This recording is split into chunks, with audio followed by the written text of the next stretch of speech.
நான் ஸ்கூலும் தமிழ் மீடியத்தில் தான் படிச்சிருக்கேன், காலேஜும் தமிழ் வழியில தான் முடிச்சிருக்கேன். என்னால் தமிழில் எழுதி யூபிஎஸ்சி கிளியர் பண்ண முடியுமான்னு சொல்லிட்டு நிறைய பேர் கேட்குறீங்க.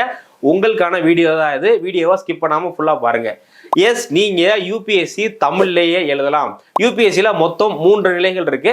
ஃபர்ஸ்ட் ஸ்டேஜ் ப்ரிலிமினரி அப்படிங்கிறது.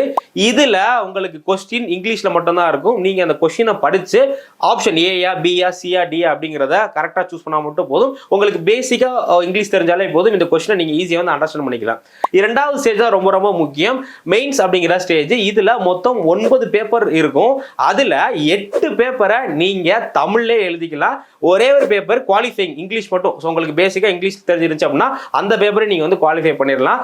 அடுத்து 3வது ரொம்ப முக்கியமான ஸ்டேஜ் ஆனா இன்டர்வியூலையும் நீங்கள் தமிழ்லையே அட்டன் பண்ணலாம். ஸோ இன்டர்வியூ பேனலில் ஒரு டிரான்ஸ்லேட்டர் இருப்பாங்க. அவங்க நீங்கள் தமிழில் பேசுகிறத இன்டர்வியூ பேனலுக்கு இங்கிலீஷில் டிரான்ஸ்லேட் பண்ணி சொல்லிப்பாங்க. ஸோ அதனால உங்களுக்கு தமிழ் அப்படிங்கிறது யூபிஎஸ்சி கிளியர் பண்ணுறதுக்கு தடையாக இருக்காது.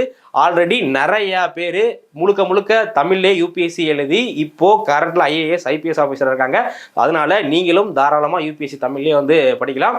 இந்த வீடியோவை மறக்காமல் உங்களுக்கு தெரிஞ்ச தமிழ் மீடியம் ஸ்டூடெண்ட்ஸ்க்கு ஷேர் பண்ணுங்கள். நன்றி.